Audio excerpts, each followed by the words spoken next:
Hi, everybody. This is Saad for the Sad Truth.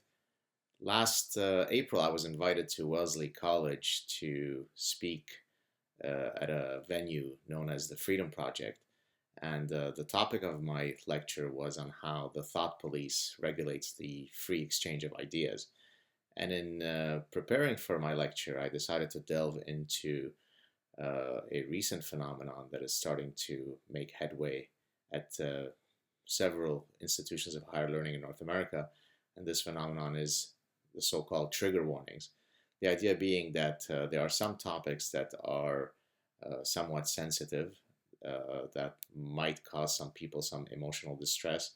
And accordingly, we should have some trigger warnings before we broach these topics, very much akin to how, if, for example, you are somebody who loves animals and is sensitive to uh, say, images of animal cruelty, you may want to be warned about the images that you're about to see. So think about the quite tragic commercial with Sarah McLachlan. So I know that I always turn the station whenever I start hearing her singing that very, very sad song.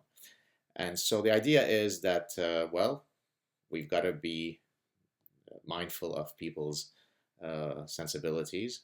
And so I decided to check out what some of these topics are that might necessitate trigger warnings. And so you'll forgive me if I now look away because I'm going to read you a list of topics that have been proposed as necessitating trigger warnings. So bear with me. I know it's a long list, but I think the exhaustive nature of the list is itself indicative of a point that I'm trying to make. So here we go.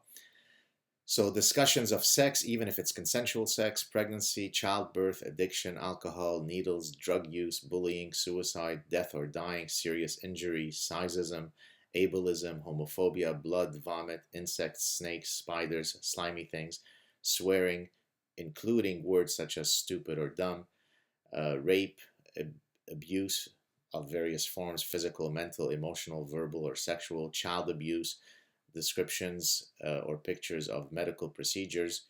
Boy, that's going to make going to medical school pretty tough.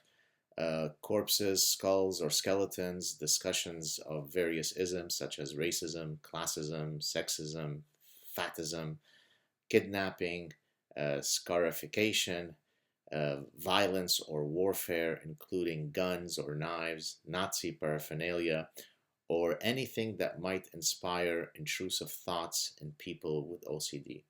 So the list that I've given here, which is a partial list, pretty much could cover anything under the sun. In other words, anything that involves humans could probably be fitted in one of these categories. So effectively, a discussion of anything involving humans might require a trigger warning. So here's a trigger warning. Life is a trigger warning. So I'd like to kind of contextualize this sort of emotional softness to the today's announcement of the Nobel Peace Prize, which was given to two people, one of whom is Malala, the incredibly courageous young woman who stood up to the Taliban and, of course, came close to giving up her life simply for having dared demand that young girls should have the right to nurture their minds and to simply be educated. And for that, uh, she was she came close to dying.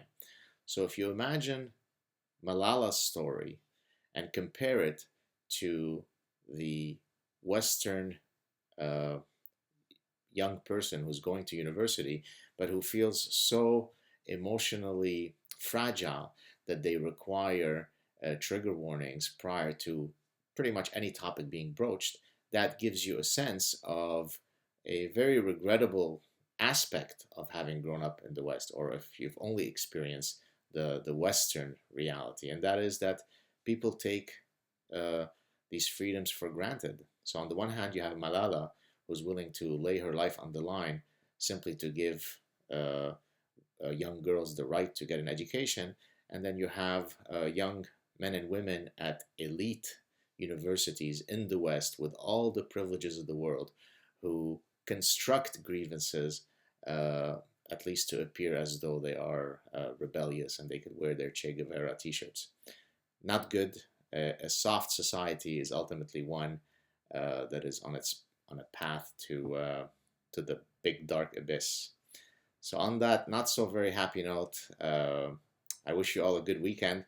Again, I'm very pleased that Malala won the Nobel Peace Prize today.